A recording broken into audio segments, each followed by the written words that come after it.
Hello and welcome to Reimagining Love. I'm Dr. Alexandra Solomon. Relationships have the power to wound us and the power to heal us. As a clinical psychologist, author, and professor at Northwestern University, I've devoted my life to studying intimate partnerships and family dynamics. On Reimagining Love, I'm here to translate complex clinical topics into tools and takeaways that you can use in your relationships today. If you're ready to develop relational self-awareness and create vibrant and loving relationships with the people who matter most to you, you've come to the right place. I'm so glad that you're here.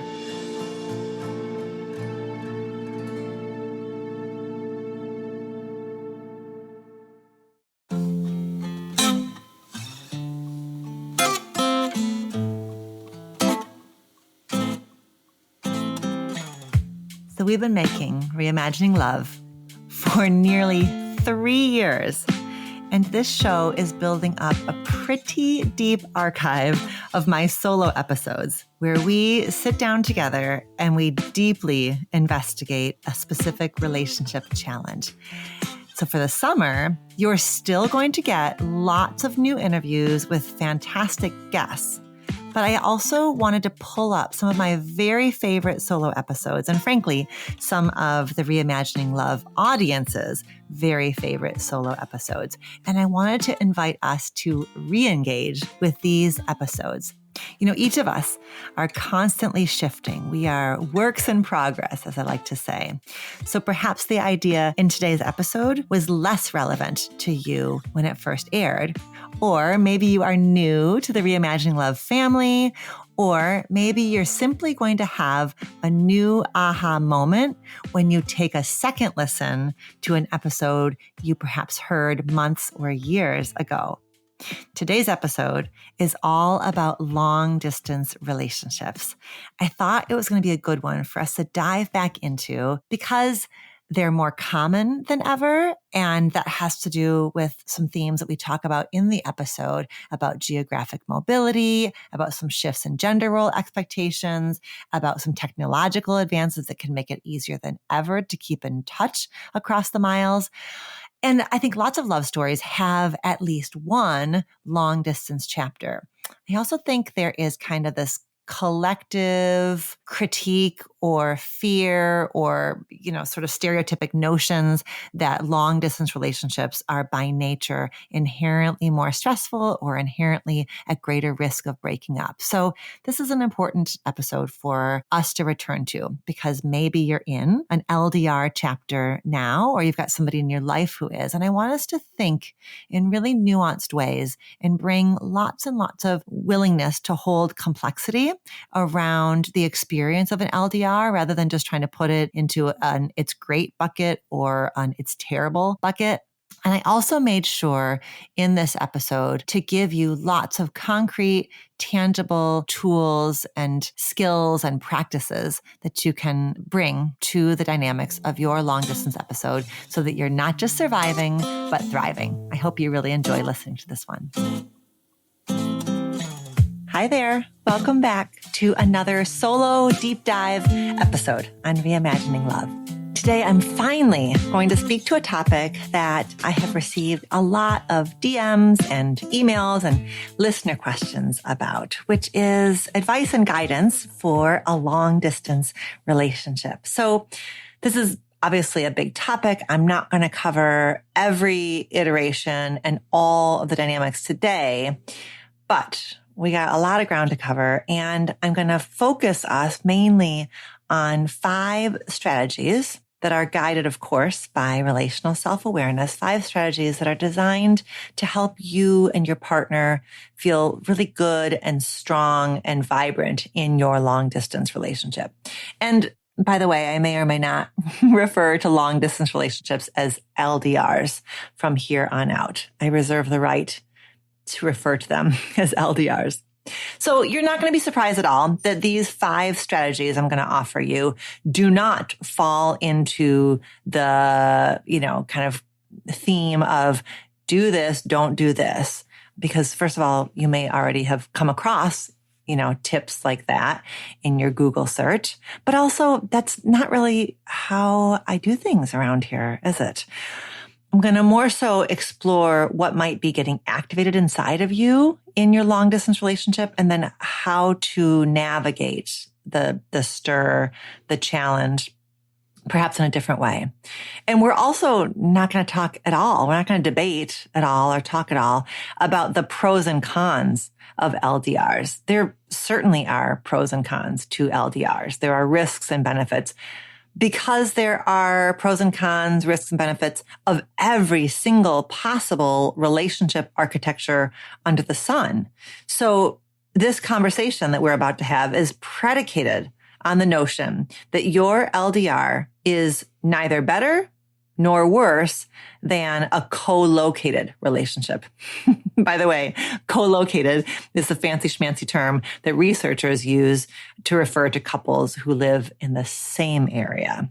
So we're just not even going to go there. We're not even debating better, worse, weaker, stronger, more likely to succeed, more likely to fail. That's not going to be our angle, because really we're coming at this from a place of you are in an LDR by necessity or by choice. Where do we go from here? Where do you go from here? And also, as we oftentimes do, we've made a companion worksheet for this episode for our newsletter subscribers. So you'll get that in your inbox. If you're not a newsletter subscriber yet, head to dralexandrasolomon.com/long distance to get access to the worksheet.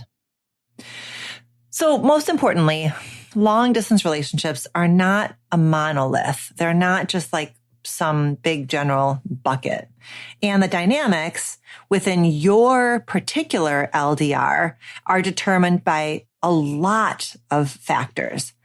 I'm going to identify 10 relationship features that I think pretty powerfully shape how couples feel within their LDR.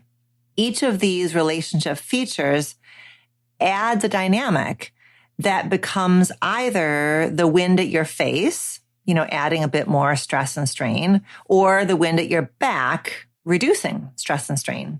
And perhaps each of these factors, I think, holds the power to make your LDR feel more aligned or more difficult. So again, notice how I'm saying that. I'm not saying if when you look at these factors, one by one, it seems like for each of these, y'all are kind of coming down on the side of this is harder. I'm not saying to you that means you are more likely to break up. I am saying to you that if you look through these 10 factors and it kind of feels again and again like, okay, that one makes it hard. Okay, that one makes it hard. Okay, that one adds strain.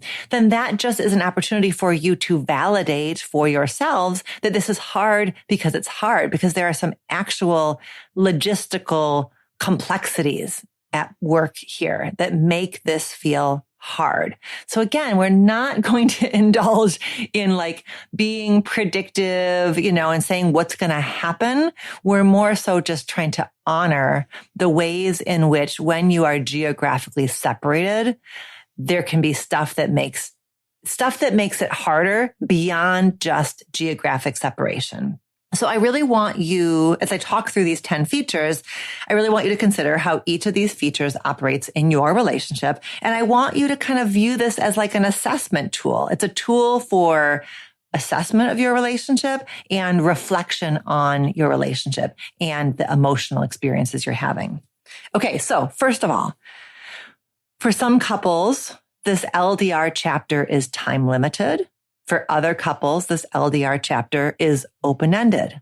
And I can see how if the two of you are in an LDR, it's open-ended, you both would prefer to be geographically in the same place, but you don't know whether, when, and how that will happen. What that means is the two of you are living with more ambiguity. You're living with a bigger question mark in the space between you. You are living with a bit more liminality, right? You're in a liminal space if it's time limited, but it's a liminal space if you're geographically separated and you really don't know when it's going to be any different. So again, not saying that anybody is doomed, just saying I can see how an open-ended LDR can feel like you are being asked to sit with an awful lot of ambiguity. Okay, number 2, is your LDR happening by choice or by necessity? Here, I could imagine a scenario where if the LDR is happening by necessity, for example, I frequently do work with military couples. Well, military couples very often become geographically separated by necessity because one is going on deployment. And I think when an LDR chapter is happening by necessity, you got to go here to do this thing for X amount of time. There can be a kind of acceptance that comes from that. Certainly, any of us can be guilty of arguing with reality at any moment in time. But there's a way in which it's like, it's got to be this way that can help you just sort of ease into it. Versus by choice, if somebody's choosing to move away or you're choosing to be separated, that just perhaps opens the door for why. Why is this thing that you're doing in another city, in another state, in another country, why is that taking priority over us building our relationship? I'm not saying that necessarily is what happens, but I'm saying that could open the door. The element of choice, right, could raise the question of why are you choosing that over me? And that is most likely not the most helpful question to be asking, right? We want to the degree we can, avoid positioning ourselves, it's me or X. When we find ourselves doing that positioning, looking at our partner and saying, it's me or it's this. Why are you choosing this over me? We're creating a pretty simple story around something that is more complicated. So if your LDR is being driven by choice, for example, your partner is choosing to move away, making a choice to move away, to go do that thing, to go be nearer to, something else, how might you be able to reframe it for yourself rather than they're choosing that over me? Maybe the question becomes, or the framing becomes, how do I continue to feel valued even as my partner makes this choice? How do we continue to nourish this relationship even as my partner makes this choice? 3 is whether or not you've had a chapter of living in the same place before your long distance versus a relationship that begins as long distance.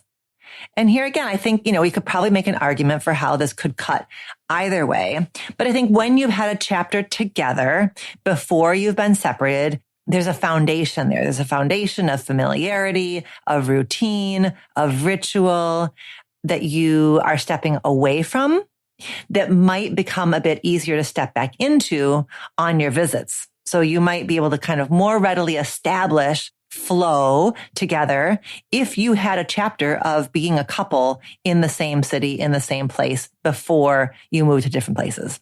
Versus if you're a couple that began your relationship as long distance, you're building something from nothing. Again, nothing wrong with that, but I would want the two of you to wonder, what's the impact on us that we've never ever lived in the same city? We've never ever been in the same place. How does that shape the dynamics? What does that mean that we need or is especially important for us during our visits, given that we've never had the opportunity yet to share the same city, to share the same town?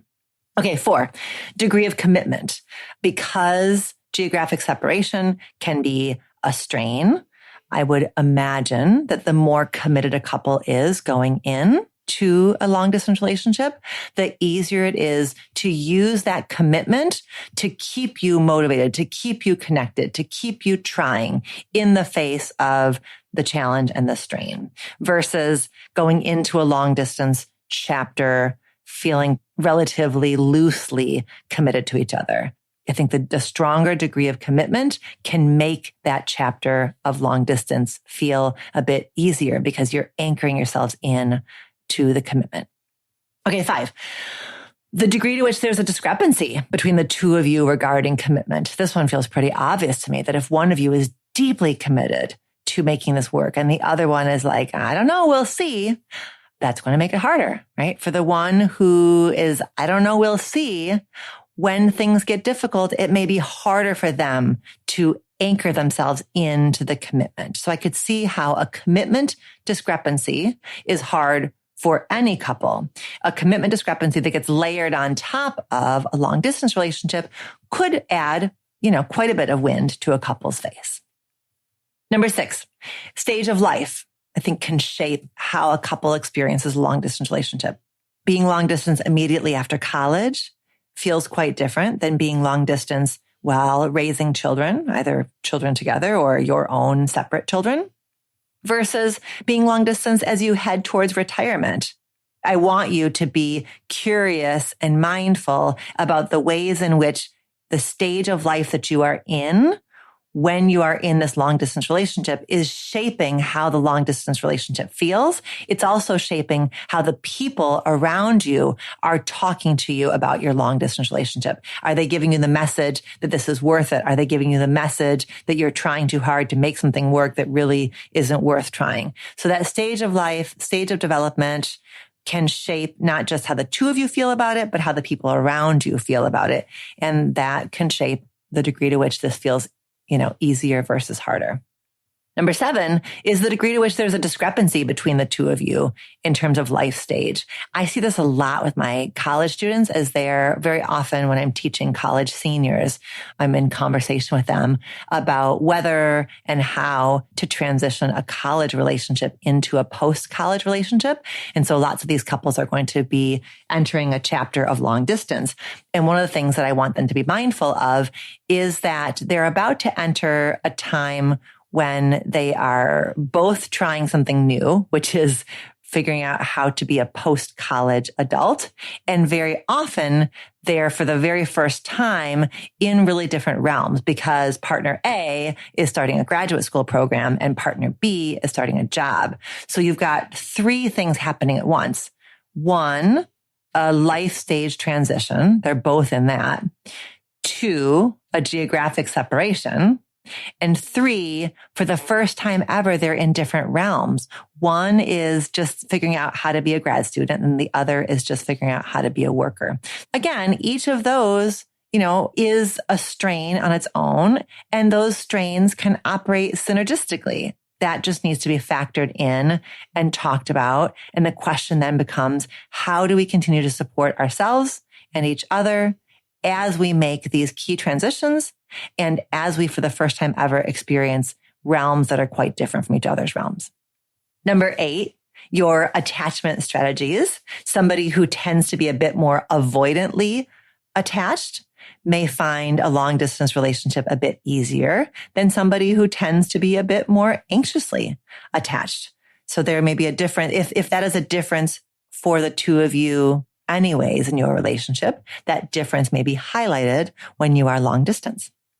Number 9 is your love languages. Somebody whose love language is physical touch may have a particularly hard time with the challenges of long distance, whereas somebody whose love language is words of affirmation may not have quite as difficult of a time. So your love languages and the differences between the two of you on love languages can shape how each of you experience your LDR. And then number 10 is the feasibility of visits. How easy is it for you guys to get to each other? And that may have to do with just how far apart you are, just how demanding your lives are in your respective hometowns. And obviously it depends on financial resources. How easy, how financially feasible is it for you to be visiting each other? There again, if travel is difficult, if travel is not financially possible, that just adds a bit more wind to your faces. And the question is even more important. How will we care for each other and connect to each other across these miles, given that it's not particularly feasible for us to get across these miles?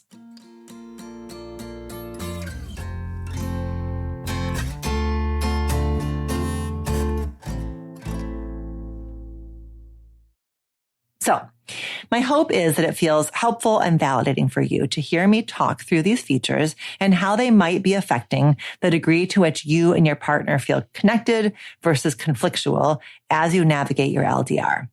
And as you assess your particular LDR, maybe you feel validated because it's hard, because a lot of the features in your LDR create added stress and opportunities for misunderstanding. If so, ask yourselves and each other the following questions. One, how can we practice more acceptance and compassion around the elements that we cannot control? Two, what can we actually control, change, modify within our situation? Three, what might be keeping us from making tweaks that we could actually make? And four, how can we remove those barriers and actually make some changes, at least try it out and see how those changes might reduce our stress and create more connection? So there's 4 questions that you can use as you sit with your unique profile of strains and advantages around your LDR. Okay, so I next want to talk to you about how the central theme of a long distance relationship is navigating togetherness versus separateness, which is, by the way, the central theme of all intimate relationships. How much are we a we? What does it mean to be a we? What are the boundaries? What are the expectations? How do we honor our individual desires and needs while nurturing the space between us? So every single couple needs to wrestle with these questions in an ongoing way.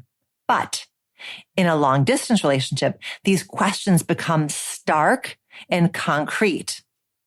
Who is traveling to whom and how often? How much and what kind of communication takes place between us? And it is the starkness and the concreteness that gives you a chance to work intentionally and collaboratively on your boundaries and on your expectations in a way that can serve your individual growth and your relational health. So what I'm saying here is that every couple has to work on how much are we a we versus how much are we two separate individuals. And you all, by the fact that you are a long distance couple, you are forced to, you are invited to, you are challenged to really work on that because you have to, because you are separated. And therefore it is really concrete and clear who's going to whom, who's communicating with whom, who's initiating, how much, when, where, and how. So that all is just being brought into the forefront for you to work on together, which is ultimately a very, very good thing. I also want to highlight that you are not alone. As a long distance couple, you are not alone. In fact, you share something in common with 3 other types of couples that intentionally choose to parse out what needs and expectations are brought to the relationship and what needs and expectations are taken elsewhere. First of all, you have some kinship with the LAT couples of the world, the couples who are living apart together, LAT couples. LAT couples are committed to each other, but they have made the conscious and intentional choice to not share a home. They have separateness around domesticity. They have decoupled domesticity and intimacy. The difference between you all and the LAT couples is that in a long distance relationship, there's a sense that this is a temporary state of affairs, moving towards living together, at least living together in the same city, versus LAT couples, it is a status. They have decided we are together, but we do not live together. You also have some kinship with sleep divorce couples. A sleep divorce is when a couple sleeps in separate bedrooms due to an incompatibility like snoring or different bedtimes or one person being like a restless sleeper or a light sleeper. So sleep divorce couples have decoupled sleep and intimacy. They've decided that they have we-ness, they are a we in other areas, but when it comes to sleep, they are two me's. They are on their own when it comes to sleep. They value separateness around sleep and togetherness in other areas. And by the way, sleep and intimacy can certainly be decoupled. I have known plenty of couples who share a bed without any intimacy. And I've known lots of couples who sleep apart and are quite intentional and robust when it comes to intimacy. And by the way, for the record, I am not a fan of calling it a sleep divorce because that term, sleep divorce, is intentionally catchy and dramatic. And people who've gone through an actual divorce don't need any additional drama around, that term and their lives. Thank you very much. And number 2, it sets couples up to feel scared. that sleeping apart, that having separateness around sleep means their relationship is doomed. So I just need the record to show that. And then the third type of couples that you, as a long distance couple, share some kinship with are consensually non-monogamous couples. And obviously, if you are a long distance couple, you might also be a consensually non-monogamous couple, or you might be a sexually monogamous couple. But couples who practice consensual non-monogamy have decoupled, have disentangled monogamy and intimacy, right? Couples who are consensually non-monogamous have pulled apart separateness and togetherness around their sex lives. So I just am saying all of this because you are not alone. I think, whenever I don't like any of us to feel alone in the way that we are doing love. So I'm highlighting for you as a framing for our 5 strategies that we're about to get to, that you have kinship. You have kinship with other couples who are by choice or by necessity also engaging in mindful dialogue about the design of their relationship. And I'm sharing this because the backdrop of your conversations about your LDR, the backdrop is the very clear and very present model that we are shown as the norm. And the norm is 2 people in the same town who are very invested in deepening commitment towards the goal of building a home together. So by its very nature, your long distance relationship exists as a subversion of the so-called norm. Right? That's the backdrop. The backdrop is couples should live in the same place. Your long distance relationship subverts that norm. And whenever we deviate from the norm, we are at risk of telling ourselves a story that our choice is less than, less committed, less normal, less healthy, less viable. So I want you to be vigilant to those times when you might start to slip into that mindset, because a conversation between the 2 of you that begins with the notion that you are doing something wrong is a conversation that ends up being steeped in shame. It's a conversation that begins behind the 8 ball. And your long distance relationship, as I've said, already has some amount of strain built into it based purely on geography. So I do not want you adding to the struggle. I really want you to recognize that so that your conversations begin from a place of strength and pride and possibility.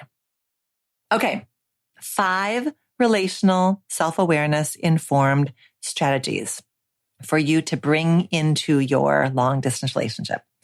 Strategy number 1, make space for differences in connection needs and preferences. Quick backstory on intimacy.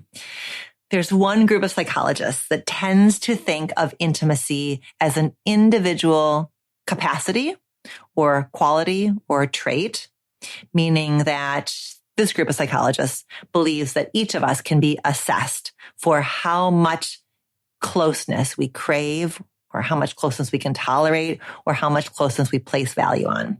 And there's another group of psychologists that tends to think of intimacy as a relationship dynamic. So less so as a trait that lives inside of people and more so as a relational dynamic that plays out between people. So for example, somebody from this camp is a family therapist named Lyman Wynn. And Lyman Wynn defined intimacy as, quote, a relational experience that is characterized by mutual exchange in an ambiance of proximity and engagement between 2 people. Okay, well then, you're not going to be even a little bit surprised that my favorite way of thinking about intimacy is a way or a definition that captures both the individual capacity for closeness and the behaviors that take place between 2 people that build closeness. And that definition or that framework of intimacy comes to us from the feminist psychologist Katha Weingarten, whom I adore. And she defines intimacy as co-created meaning that leads to coordinated action. Let me say it again. Intimacy is co-created meaning that leads to coordinated action, meaning that you and I get to decide together what counts as intimacy, what feels like intimacy, what behaviors help us foster closeness. And whatever we come up with is a little bit of me and a little bit of you. It's what helps me feel close. It's what helps you feel close. And therefore, when we do that thing, we're kind of doing a little wink, wink to each other of, I got you. I get you. Like, this is the thing we do to feel close. I love that aspect of it. What I love about it is it reminds us that for a long distance couple, intimacy is something that the two of you are going to have to play with, explore, and experiment with to figure out what feels like intimacy to you based on the unique soul that resides inside of each of you and based on the unique love story that the two of you are writing. So you cannot possibly follow a prescription for how many times a week you should be talking. You cannot possibly follow a prescription for how many texts you should be sending or how many minutes after waking up the good morning text should be sent. You could not possibly follow a prescription for what topics you should be broaching at what time and why.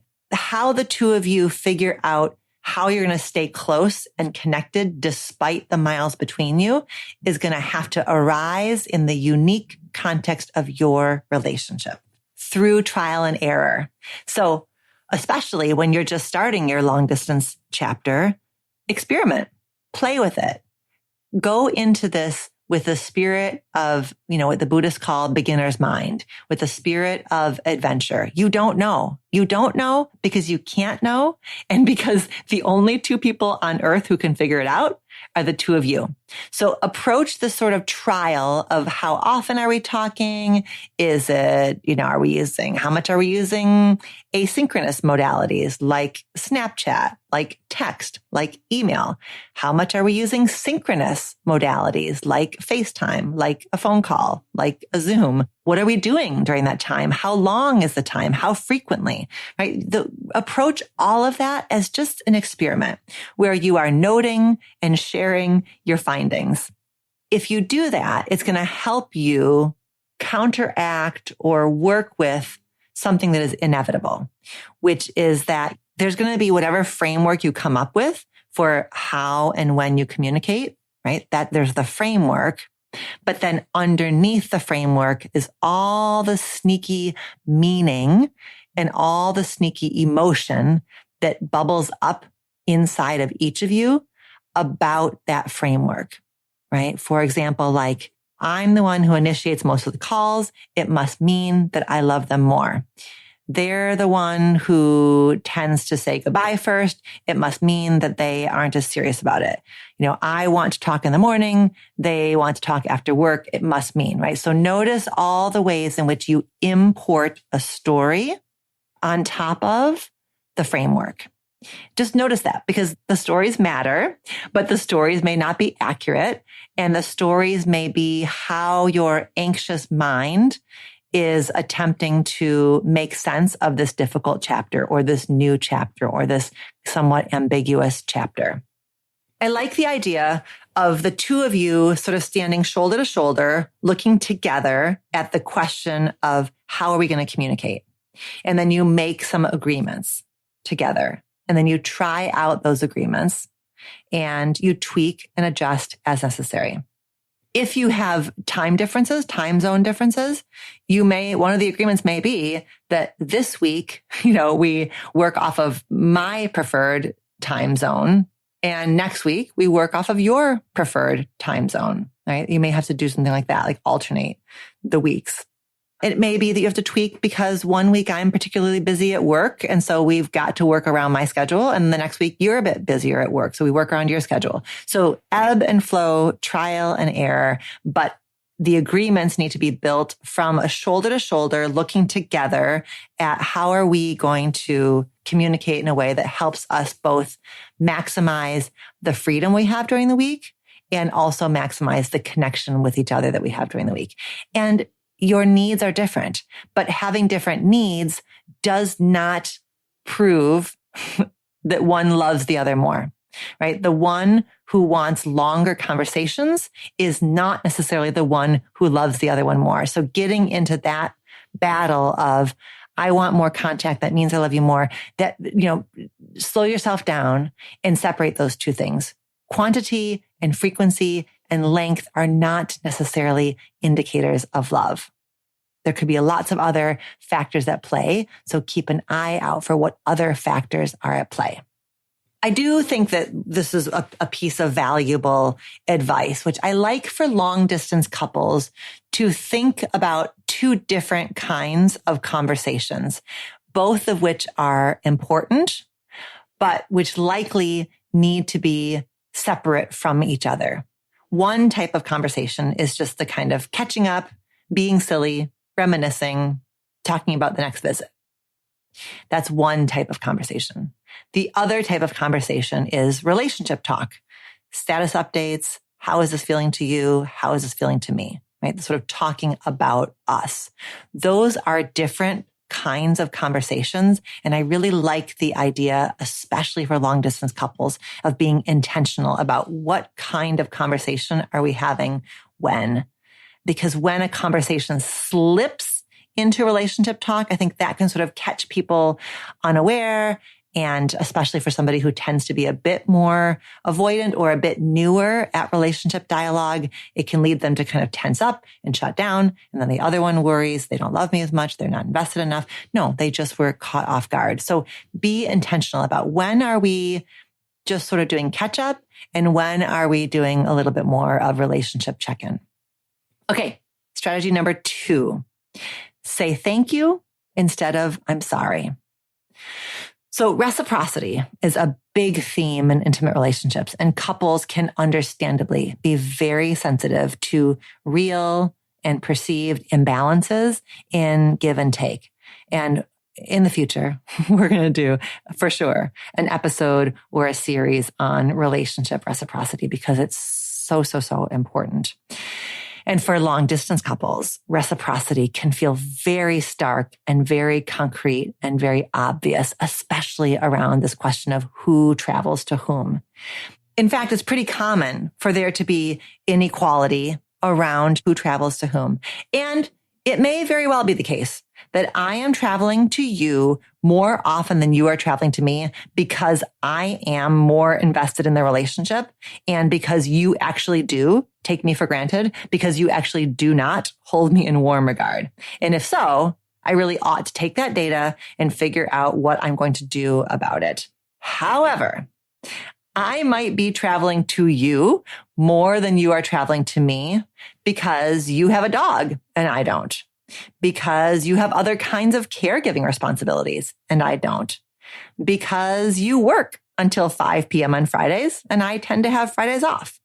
Because you live in a really special community that we love exploring and my town is a bit more ho-hum by comparison. Because you don't have roommates and I do. Because you are a nervous traveler and I can bounce back pretty quickly from travel, right? And on and on and on. There might be lots and lots of really practical, really obvious reasons why I go to you more than you go to me. And probably in my best moments, I get it.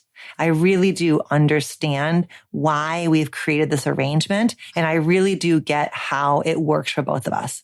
But in my worst moments and my insecure moments, I get scared that actually the fact that I travel to you does in fact mean that I'm more invested than you are, or that you don't appreciate my efforts.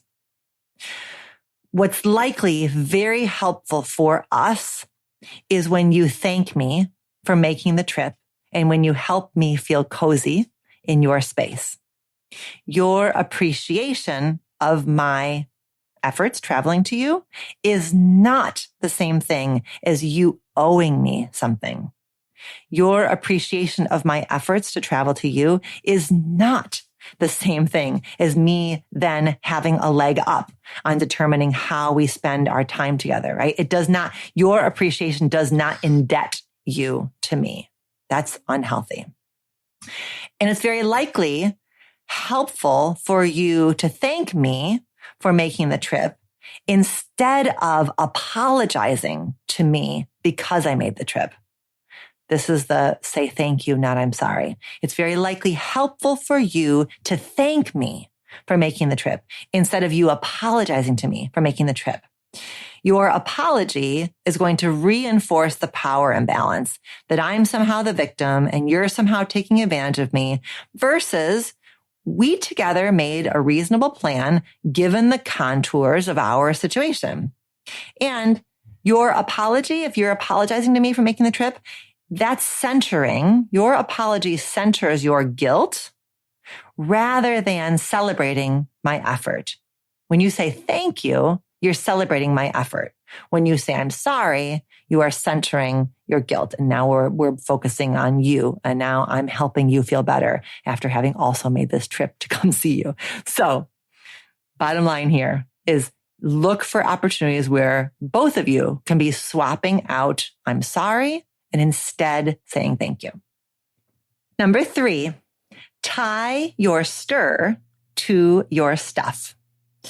One of the most powerful things that you can do as a long distance couple is number 1, reflect on your unique history throughout your life of hellos and goodbyes. And number 2, get deeply curious about your partner's unique history of hellos and goodbyes. This is this number 3 strategy of tying your stir to your stuff. This is the heart of that relational self-awareness strategy that I call ghost busting, sort of keeping an eye out for the ghosts in the room, the ways in which past pain points, past tender dynamics shape how each of you is experiencing this present moment. So an example from Todd and I, when we were in college, we were a long distance couple during the summers, right? We would separate for the summer and reunite again when school started. So this is, I'm going back a bit historically, but the point stands, and I have been using this example for many years in my teaching. So I will share it here with you. There was a pretty clear and obvious pattern for Todd and I that before we would separate, for the summer, I would just kick up a bunch of dust. I would pick fights. I would get picky. I would get irritable. I would get pokey. And when we connected the dots, it was pretty clear, like the ghost busting, talking about why do I get like this before we separate from each other, was pretty obvious that I have a particular history and vulnerability around hellos and goodbyes, having grown up in a blended family. So every other week I would go leave my mom and my stepdad's house and go to my dad and stepmom's house. My life was full of cycles of hellos and goodbyes between both of my attachment figures. And so that, wired me in some ways for a sensitivity to separation, and the way that I would handle that sensitivity, at least at that point in my life, was by getting feisty and grouchy. So if you are listening and you are somebody who has gone through a divorce, especially if you're a parent who's gone through divorce, don't take this part, and beat yourself up around that, because that's not something that you did to your kids, but that potentially becomes a feature of your kids' lives, and it becomes their work. And every single parent who's ever raised a child gives their kid a set of emotional work that they need to do as a result of the experiences as they were growing up. So I am just naming for you all one of the features of what it meant to me to have grown up in a blended family. So what it means, what it has meant and what it means is that around separation and reunion, I need to practice a little bit of additional self-care, not just about how it feels right here, right now to say goodbye to somebody, but all the ways that little me needs a little bit extra tending and soothing and honoring. I need to go slow. I need to probably reduce expectations on myself around separation and reunion, because that is a little bit of a tender spot. A former classmate and colleague of mine, Dr. Lynn Knobloch-Fetters, does research with military couples, and she studies how they cope with reunion following deployment. And one of the big findings that she has unearthed is that couples pretty predictably, when they're reunited after separation, they've got a pretty solid 4 to 5 week maximum honeymoon period, where they're back together, they're clicking along, they're happy to see each other. And then after that point, there's a pretty significant fall from grace. And this has been a helpful finding because it has meant then that military support for couples, it is most strategically placed, not during day 3 of the reunion, but during week 3 of the reunion, right? So you are best, military couples are best served by having couple-based supports, start up around that honeymoon to help smooth the honeymoon. And this fits with research that has been done with long distance couples more broadly, some 2007 research from Stafford and Marola, who found that when couples go from being long distance to being co-located, what they report is that they really do suffer from the loss of autonomy, and they suffer from quite a bit of annoyance. The biggest stressors, in other words, when a couple reunites after a long distance chapter, the biggest stressors are, I've lost some freedom, and it's really kind of annoying to have you here all the time. So I name that because it's really helpful then for couples to know when you are coming out of your long distance chapter, when you are transitioning from being long distance to being in the same place, get yourselves some support. Surround yourselves with some support. Make time with friends, make time with family, perhaps do some couples therapy. Like, have support around yourselves as you're moving from long distance to in the same place, because there's quite a bit of research that suggests that this is not the easiest of transitions, and you may struggle. You may struggle not because you suck. You may struggle not because your partner sucks. You may struggle not because you're doomed, but you may struggle because couples pretty predictably and pretty reliably report that it is not easy to start to build your days around each other. It's not easy to be together, to have a big spike in togetherness after having much more separateness. So that's the big picture, right? Of like, if you're going from living separately to living together, that transition is big. While you are long distance, you have micro cycles of separateness and togetherness. You visit for the weekend, then you're apart for 3 weeks. Then you visit for the weekend, then you're apart for 2 weeks. So you're kind of going back and forth between separateness and togetherness. I want you to be thinking about and reflecting on how your early experiences of hello and goodbye are shaping this. So, and everything I'm about to say is all in the worksheet. Think about a time when you had to say goodbye to someone or something when you were little. How'd you cope with saying goodbye? Did you cry? Did you try to be brave? Did you protest and get angry? Did you stuff your feelings down? Who helped you cope with your feelings when you had to say goodbye? And how did they try to help you? And if you could talk to little you who was having a hard time with that goodbye, what would you say to little you? How would you offer comfort to little you? Think of a time when you were reunited with someone after a period of being separated from them when you were little. How'd you feel when you were reunited with that person after separation? Were you relieved? Were you tentative? Were you hesitant? Were you excited? Were you scared you might lose them again? Were you eager to dive back in, or were you a little slow to warm up? And then to what degree did the big people around you validate your feelings and reactions, whatever they were? Oof, I love that exercise. Take some time, please, and do that. Take some time with your partner and talk about that. Those early experiences of separation and reunion created the template, the foundation for how you each are going to experience separation and reunion around your long distance relationship. So next question is, what stands out to you about your answers to those questions about your early experiences? And how might your early experiences with separation and reunion affect how you experience separation and reunion in your LDR today? What sensitivities might you have based on your early experiences? How might you need to be extra gentle with yourself given those sensitivities? How might you need your partner to be a little extra gentle with you given your sensitivities? When it's time for you and your partner to say goodbye to each other, what can or does your partner say to you that feels helpful, supportive, validating? When it's time for you and your partner to say goodbye to each other, what do you want your partner to remember about how you experience time away from them? When it's time for you and your partner to say goodbye to each other, what do you try to remember about your partner? Why is it helpful for you to remember that about your partner? What are the differences between you and your partner in terms of how you experience goodbyes? In what ways are those differences a challenge for your relationship?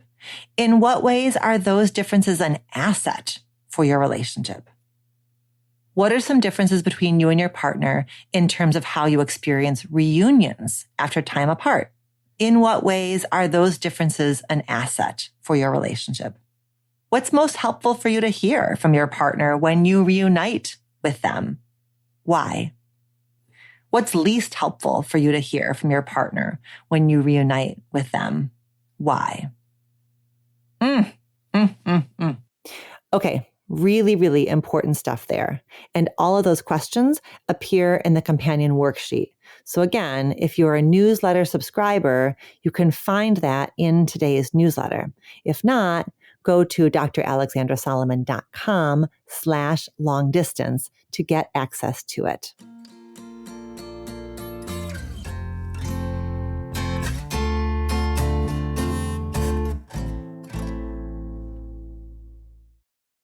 Okay, number 4, expand your definition of home. When you are in your partner's town, make it your home. Make it your home away from home.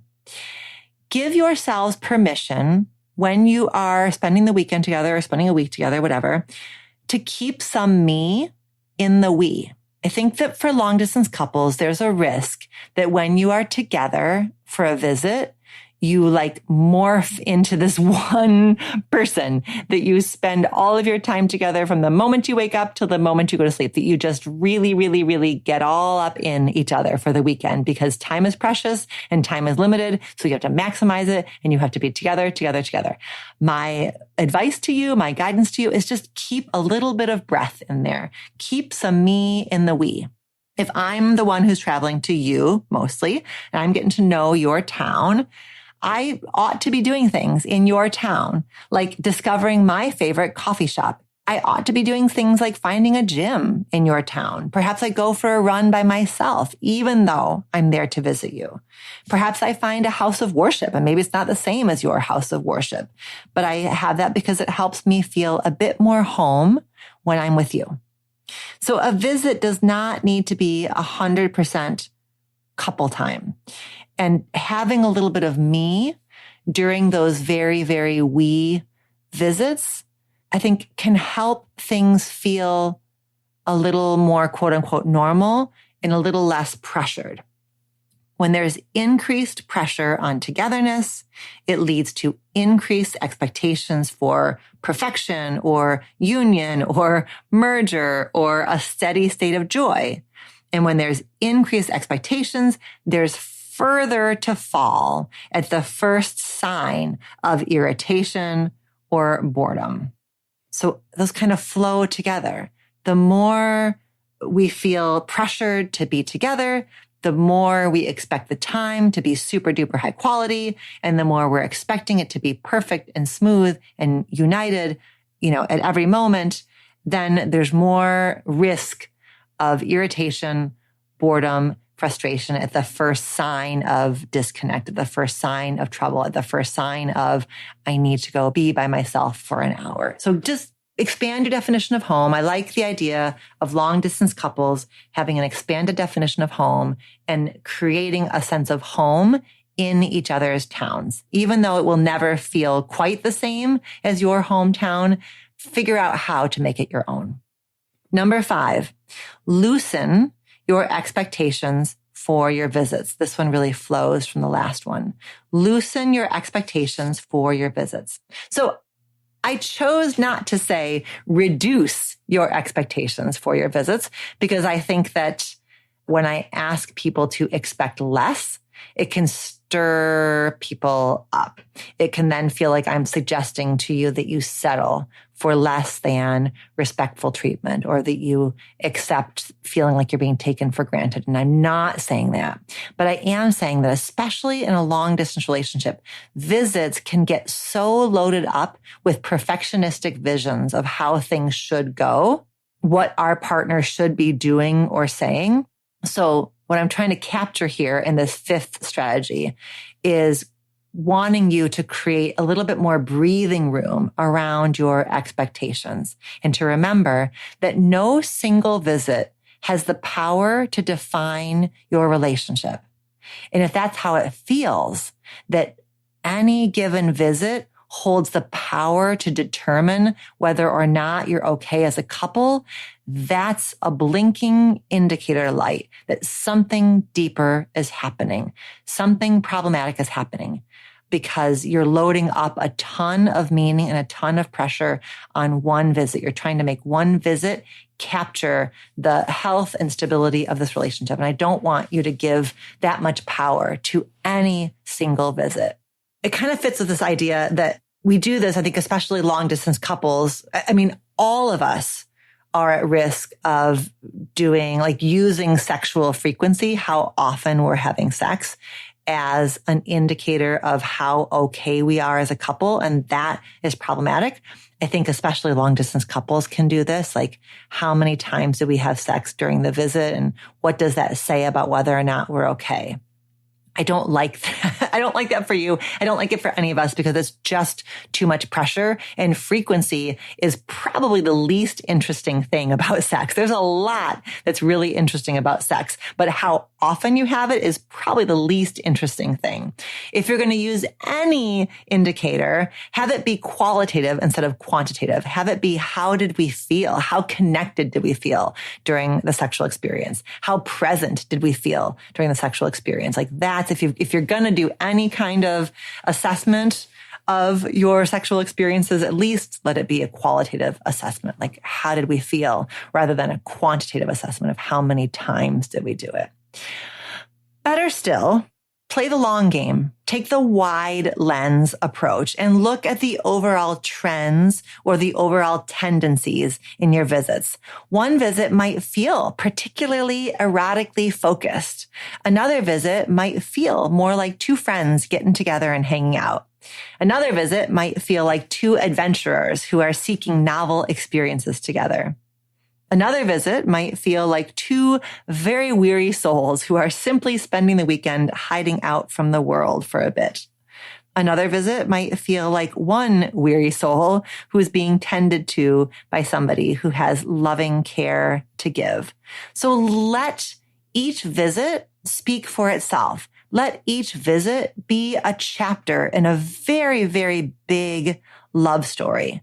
So don't expect visits to be the same. Don't expect visits to be hitting the same mark, that there's one unitary mark of a good visit or a happy visit or a quality visit. Like, let the visits take on different textures and different tones, because your relationship as a whole has different textures and tones and features and facets. And some of those features and facets may stand out more in one visit, and other features and facets may stand out more in another visit. So keep your eye out for when your perfectionistic expectations of yourself, of your partner, of the visit, like when those are creeping up, because those perfectionistic expectations have the power to really suck the fun out of a visit. You know it's time to reduce your expectations for the visit, or to loosen your expectations for the visit, when you, one, feel urgency, anxiety, pressure, hastiness, irritation in your body versus ease.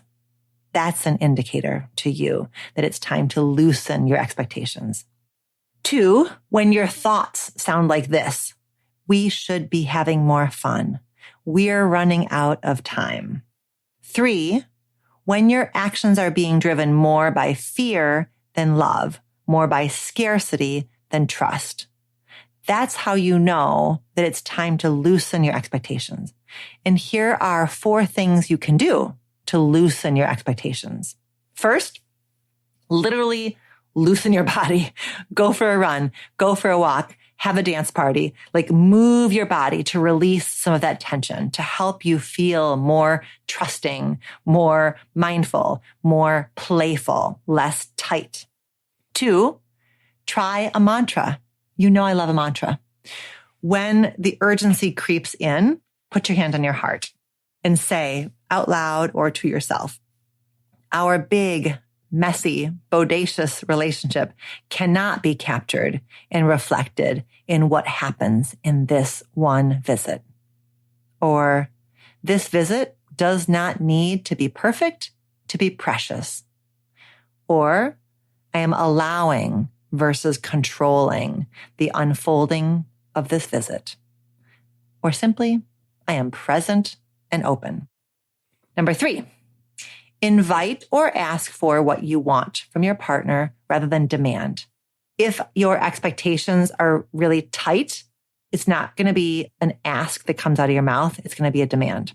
So the ask would sound like, I would love to blah, blah, blah. Or I think it'd be really fun for us to blah, blah, blah. Versus we should, or why aren't we, or why aren't you? So that third one is invite or ask rather than demand. And then number 4 is to just create a framework before the visit, a framework that ensures that you prioritize the time and energy for the activities or the conversations that matter the most to one or both of you. So before you go into the visit, identify 1 or 2 or maybe 3 things that feel most important, where you want to place your time and your energy. And there's very likely some variability between the two of you. One of you might like to schedule your visit down to the hour and make reservations and buy tickets. And the other one of you might like the visit to unfold a bit more. And that's, take any couple on the planet, and there's a difference between the two of them around how much scheduling versus how much go with the flow they bring to the relationship. That's just a very common relational difference. And it is highlighted and amplified for long distance couples because you are making a structure for a limited amount of time.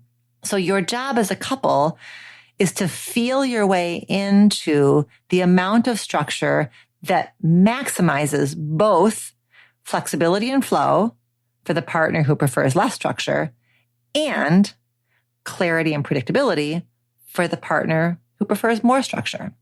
And so the way you get to that is by identifying the 1 or 2 or 3 things that feel like they're the top priority for the visit, kind of building those in, prioritizing those, and letting the rest of it perhaps, flow from there. And again, those 1 or 2 or 3 things are not the things that need to be perfect, joyful, awesome, amazing, but the 1, 2, or 3 things that we really want to make sure we show up for, that we really want to make sure that we're present for.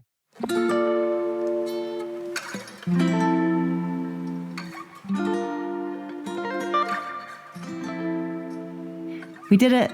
Final reminder that the companion worksheet for this episode is going to be in your inbox if you are already a newsletter subscriber. If you are not already a newsletter subscriber, go to dralexandrasolomon.com/long-distance. I hope this episode gives you a fresh perspective on your LDR and that it opens up new possibilities for how to talk together about the strains and opportunities that you have in this chapter of your love story.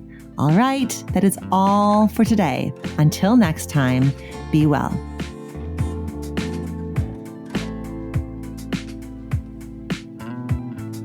Reimagining Love is produced by Elizabeth Vogt and edited by Mary Chan and Danelle Cloutier of Organized Sound Productions. Our theme music was composed by Slade Warnkin. Do you have a relationship question that you want answered on the show? Visit reimagininglove.com to send in a written or audio question. Questions can be about intimate partnerships, family relationships, friendships, you name it. If you're looking for more love and relationship content, you can find me on Instagram at dr.alexandra.solomon or visit my website, dralexandrasolomon.com, where you'll find my blog as well as the Intimate Relationships 101 e-course based off of the popular class I teach at Northwestern University. Thank you for listening, and see you next week here on Reimagining Love.